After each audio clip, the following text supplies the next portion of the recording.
Have you ever held a coin in your hand and wondered about its journey? A coin is not just a piece of metal, it is a tiny piece of history. You can hold it, feel its weight, and imagine all the hands it has passed through. In Britain, the story of coins is incredibly long and fascinating. It stretches back over 2,000 years. It's a story filled with kings and queens, empires and invasions, and the everyday lives of ordinary people. From the very first strange-looking Celtic coins to the shiny pounds and pence we use today, each coin tells us something special about the time it was made. The journey begins long before the Romans arrived. The ancient Celtic tribes in Britain had their own coins. These were not like the round, flat coins we know. They were often cast from metals like gold, silver or bronze, and had beautiful abstract designs of horses and other symbols. When the Romans came, they brought their own currency, with detailed portraits of their emperors. This started a long tradition.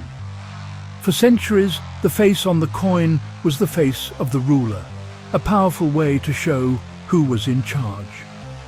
This tradition has continued all the way to our current monarch, King Charles III. As we travel through time, we see the coins change with the kingdom. The Anglo-Saxons made silver pennies with simple portraits and crosses. The Normans continued this, but their coins were often made with better quality silver. Then came the magnificent gold coins of the medieval kings, like the gold noble, which was a work of art. The Tudors and Stuarts introduced new coins, like the famous gold sovereign. The Industrial Revolution brought steam-powered machines that could make coins much faster and more uniform than ever before. This led to the coins of Queen Victoria's reign, which travelled all over the vast British Empire. Finally, we arrive in the modern era. The biggest change in recent memory happened in 1971. This was when Britain switched to a decimal system. The old, complicated system of pounds, shillings and pence was replaced. The new system was much simpler, with 100 pence in a pound. But even with these modern coins, the link to the past is still there.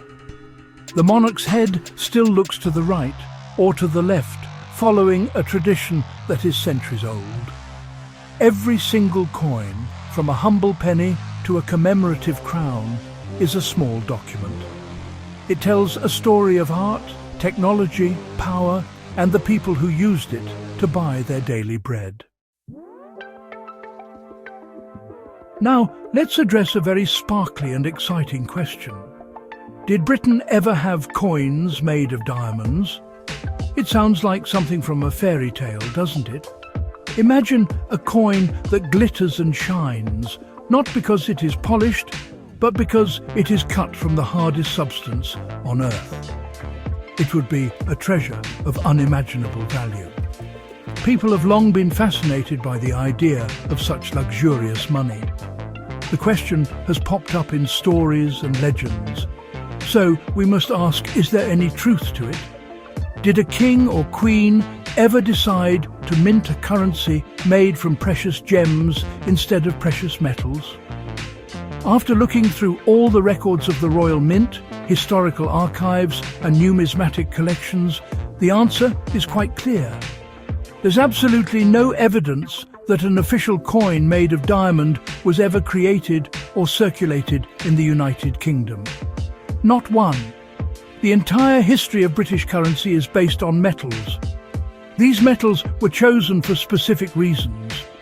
They were durable, they could be melted and stamped, and their value could be controlled. A diamond, while incredibly valuable, is not practical for making coins. It cannot be melted. It is extremely difficult to shape into a uniform disc. The primary function of a coin is to be a medium of exchange.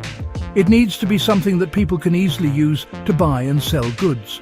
A diamond coin would be far too valuable for almost any transaction. Imagine trying to buy a loaf of bread with a diamond. The value would be too high, and giving change would be impossible. Furthermore, coins need to be produced in large quantities. The sheer rarity and cost of diamonds would make it impossible to create enough coins for an entire country's economy. The Royal Mint has always focused on practicality and security, and diamond coins are the opposite of practical. So we can say with certainty that the idea of a diamond coin is pure fiction. It is a romantic notion, but it has no basis in the real history of British money. Coins have always been about function first and beauty second. While some special commemorative coins today might be decorated with a tiny diamond chip as a collector's item, this is a very modern marketing idea. It is not the same as a coin made from diamond. The story of British coinage is a story of gold, silver, copper and bronze, not of glittering gemstones used as everyday cash. The story of what British coins are made of is a fascinating journey in itself. For most of history, the value of a coin was tied directly to the precious metal it contained. The most important metals were gold and silver. Gold was the king of metals, used for the highest value coins. Think of the magnificent gold sovereign, first minted in 1489 for King Henry VII.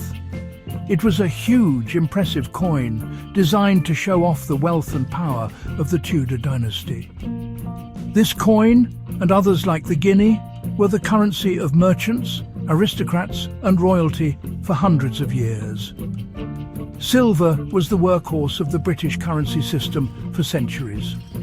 From the Anglo-Saxon era right up until the early 20th century, most everyday coins were made of silver. The penny, the shilling and the crown were all originally silver coins. The very name for British currency, the pound sterling, is believed to come from this. It originally meant a full pound in weight of sterling silver, which was a high-quality alloy of 92.5% pure silver. This standard was trusted all over Europe. The feel of a heavy silver coin in your hand was a sign of real, tangible wealth. Of course, not all coins could be made of gold and silver. For smaller transactions, you needed something less valuable.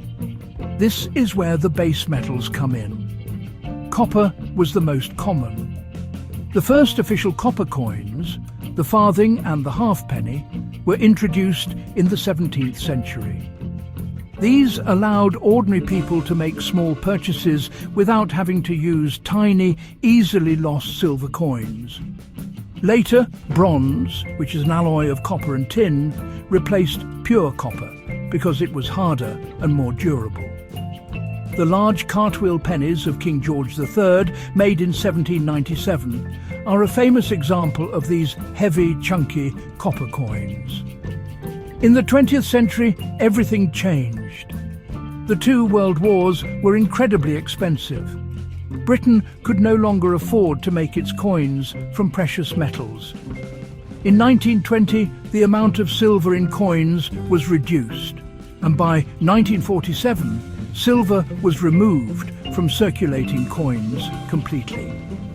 They were replaced with coins made of cupro-nickel, an alloy of copper and nickel that looked like silver but was much cheaper. Today, our coins are a mix of different alloys. The pound coin is bimetallic, with two different colours. Our silver coins are cupro-nickel, and our copper coins are actually copper-plated steel. The material of our money now has no value in itself. Its value is guaranteed by the government. The story of Britain's coins begins more than 2,000 years ago, during the Iron Age. Before the Romans set foot on the island, Celtic tribes were already creating their own currency. These were not the neat, round coins we are used to. The very first ones, known as Gallo-Belgic staters, came from Gaul, which is modern-day France, around 150 BC. They were made of gold and were abstract and beautiful.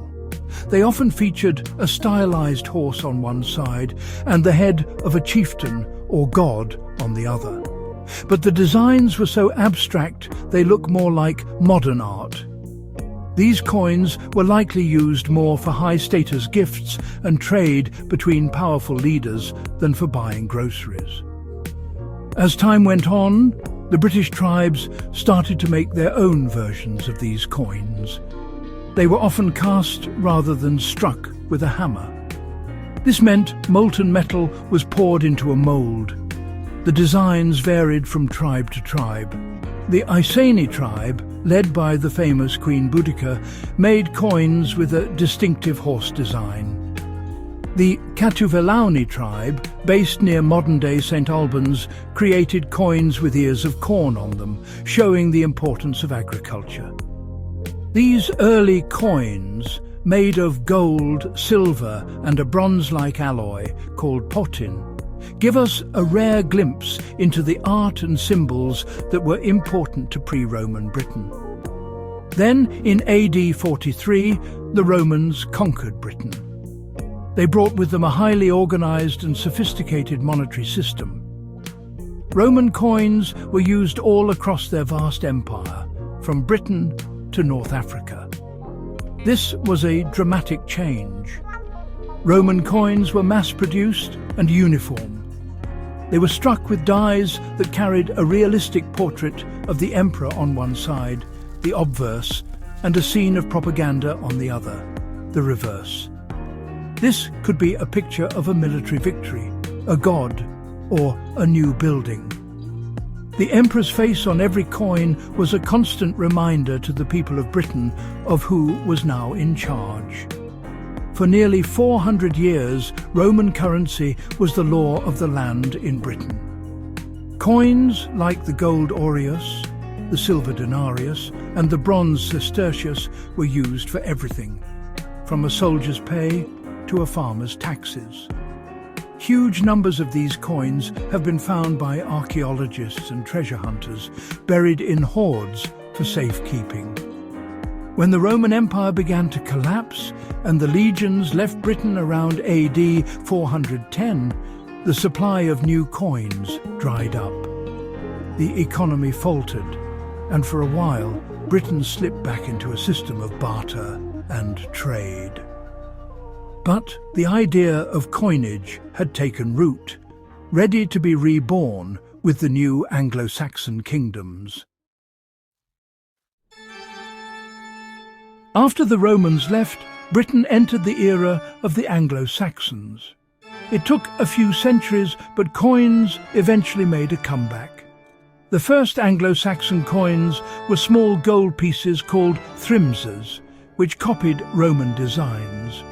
But the coin that truly defined the age was the silver penny.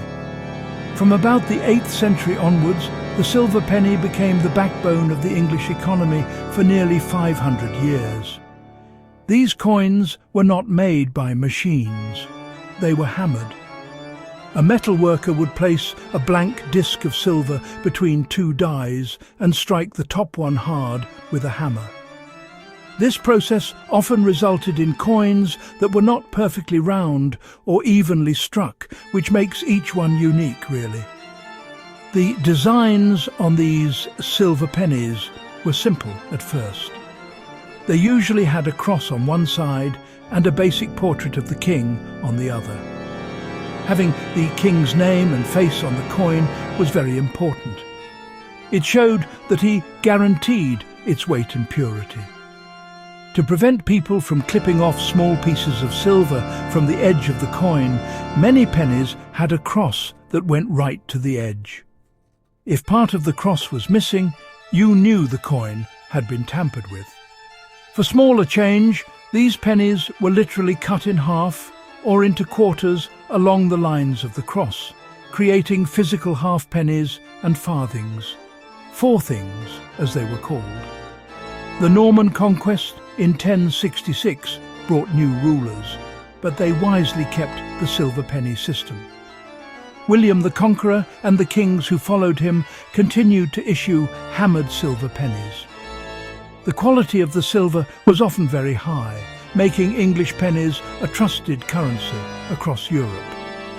However, the quality could also vary. Kings who were short of money would sometimes reduce the amount of silver in the coins, causing problems for the economy.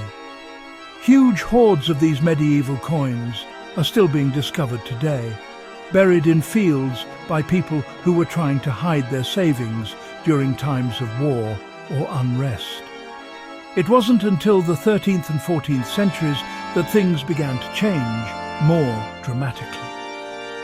Under King Edward I, the coinage was reformed. New denominations like the groat, worth 4p, half groat, and a round farthing were introduced. Even more exciting was the reintroduction of a major gold coin. In 1344, King Edward III introduced the beautiful gold noble. This large, impressive coin showed the king standing in a ship, holding a sword and shield. It was a powerful symbol of England's growing naval and commercial power. This mix of gold and silver coins would set the pattern for British currency for the next several centuries. The Tudor period, starting with Henry VII in 1485, was a time of great change for Britain and its money.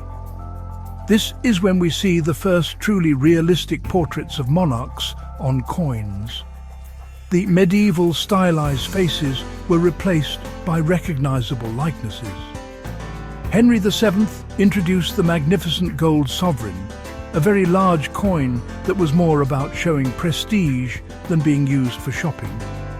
His son, the infamous Henry VIII, is famous for the great debasement. To pay for his lavish lifestyle and wars, he secretly ordered the royal mint to reduce the amount of gold and silver in the coins and replace it with base metal. People noticed the silver coins started to wear quickly, revealing the copper underneath, especially on the nose of the king's portrait. This earned him the nickname Old Copper Nose. His daughter, Queen Elizabeth I, fixed this problem. She oversaw a great recoinage, restoring the currency to its former glory with high-purity silver and gold. This helped to stabilize the economy and her reputation. A new coin was introduced during her reign, the silver sixpence, which became a beloved part of British life for 400 years. The Stuart period that followed saw the introduction of machine-made or milled coins. In 1662, the old method of hammering coins was finally replaced. The new machines, powered by horses or water wheels, produced perfectly round coins with decorated edges. This made them much harder to clip or counterfeit. This is also when the famous gold guinea coin first appeared, named after the Guinea coast of Africa, where much of the gold was sourced. The Georgian era, which includes the time of the American Revolution, saw Britain's power and empire grow. The coins from this period reflect that. One of the most famous coins is the 1797 cartwheel penny. It was the first official copper penny and was so large and heavy, weighing a full ounce, that it was meant to contain its value in copper. These huge coins were made using the latest steam-powered technology at the Soho Mint in Birmingham, run by the industrialist Matthew Boulton. It was a true symbol of the Industrial Revolution, a coin made by the same steam power that was changing the world. No period is more connected with the spread of British coins than the reign of Queen Victoria from 1837 to 1901. During her long rule, the British Empire covered a quarter of the globe.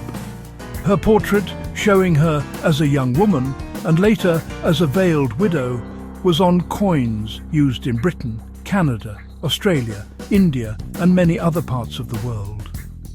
The gold sovereign, bearing the classic design of St. George slaying the dragon, became a world-renowned trade coin, trusted everywhere.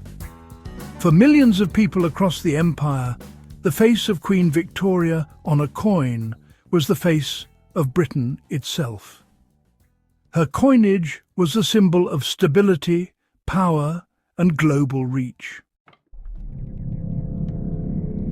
As we've discovered, real diamond coins were never part of Britain's official currency. But where did the idea come from? Like all good myths, the story of diamond coins likely grew from a mixture of fantasy, misunderstanding, and the sheer glamour of the royal family. The British crown jewels, housed in the Tower of London, are world famous. They contain some of the largest and most spectacular diamonds ever found, including the Cullinan one and the Koh-i-Noor. These incredible gems are set into crowns, scepters, and orbs. It is not a huge leap of the imagination for people to wonder if such treasures were ever used as money. Stories and folklore often blur the lines between royal regalia and currency. A king or queen who possesses immense wealth in the form of jewels might be spoken of as having diamond money. This is likely a figure of speech rather than a literal description. In fairy tales and legends, it is common to hear of kingdoms where gems are as common as pebbles. These stories fire the imagination and create a romantic vision of a past where money itself was beautiful and magical. The idea of a diamond coin fits perfectly into this world of fantasy, a world far removed from the practicalities of a government mint. Another possible source for the myth comes from special presentation pieces and commemorative items. Over the centuries, the Royal Mint has produced special Maundy money. These are small silver coins that the monarch gives to deserving senior citizens on Maundy Thursday, the day before Good Friday. While these are made of silver, the ceremony and the direct connection to the monarch give them a special, almost jewel-like status. In more recent times, private mints have created fantasy coins or medallions for collectors. These items might be decorated with diamond chips to increase their appeal and price, which could lead to confusion with official currency. For American readers, it might be interesting to compare this to the legends of lost treasure in the United States, like the Lost Dutchman's gold mine. These are stories of incredible wealth that exist just beyond the edge of recorded history. The British myth of diamond coins is similar. It speaks to a desire for a history that is more glamorous and exciting than reality. While the true story of base metals and hammered silver is fascinating to historians, the legend of a diamond coin is simply more fun. It's a story that captures the magical aura of monarchy and the timeless allure of precious gems, even if it never really happened. While grand gold sovereigns and heavy silver crowns often steal the spotlight, some of the most fascinating stories in British coinage belong to the smallest and rarest coins. For centuries, the biggest problem for ordinary people was making small change. A silver penny was a lot of money, perhaps a whole day's wage for a labourer. To solve this, pennies were physically cut into halves and quarters, but this was messy. The tiny angular pieces were easy to lose. The Royal Mint tried to solve this by producing very small, round silver halfpennies and farthings, a quarter of a penny. These coins were incredibly tiny, some smaller than your little fingernail, and were very difficult to handle. One of the most charming of these small coins was the silver 3 halfpence, issued for a short time in the 1830s and 40s. It was a tiny coin, but it served a purpose. These coins were also used in some British colonies, like Jamaica and Ceylon. Another tiny coin was the quarter farthing, produced during Queen Victoria's reign. It was worth just 1/16 of a penny and was intended mainly for use in Ceylon, which is modern Sri Lanka, where incomes were very low. It is one of the smallest denomination coins ever produced for the British Empire. These tiny coins tell a story of an empire trying to create a currency system that worked for all its subjects, rich and poor. Some British coins are famous not because they are small, but because they are incredibly rare. Often these are coins that were made as a trial or were withdrawn from circulation shortly after being issued. A fantastic example is the 1933 penny. For some reason, the Royal Mint produced only a handful of them, probably fewer than 10. They were not needed for circulation as there were already millions of pennies in use. Today, a 1933 penny is the holy grail for British coin collectors. If one were ever to be sold, it would be worth a fortune. Its rarity has made it a legend. For American collectors, a good comparison is the 1913 Liberty Head nickel, of which only 5 are known to exist. Britain has similar stories. The Edward VIII coinage of 1936 is another famous example. When King Edward VIII abdicated the throne to marry Wallis Simpson, all the coins bearing his portrait were supposed to be destroyed. He was king for less than a year, and none of his coins ever officially entered circulation. However, a very small number of pattern sets survived. These coins are exceptionally rare and represent a unique and dramatic moment in royal history. These rare coins are like historical accidents, frozen in time, giving us a tantalizing glimpse of what might have been.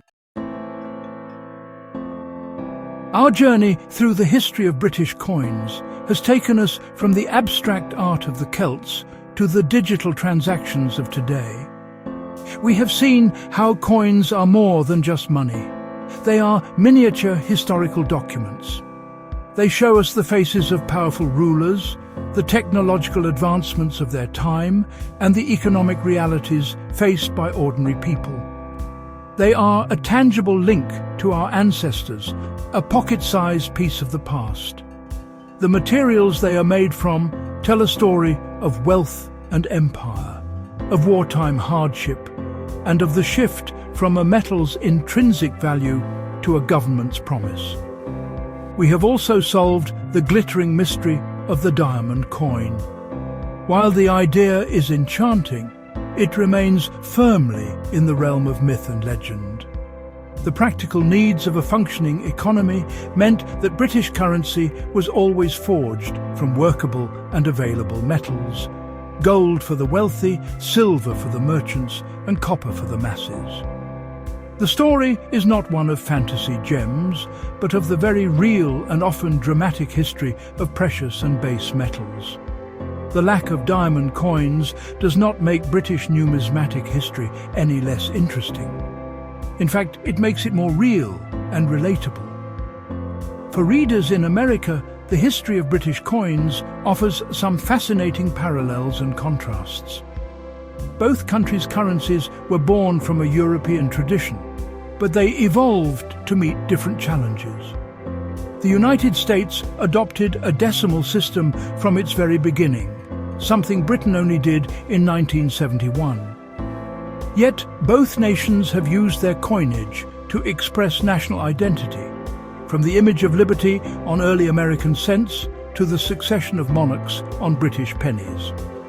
The stories of rare coins, like the 1933 penny and the 1913 Liberty Head nickel, show that the thrill of the hunt for collectors is a shared passion across the Atlantic.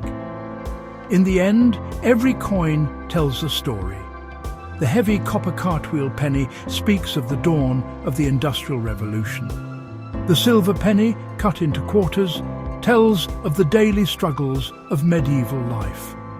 The gold sovereign tells a story of global trade, and imperial power. Even the humble steel and nickel coins in our pockets today will one day tell future historians about our 21st century world.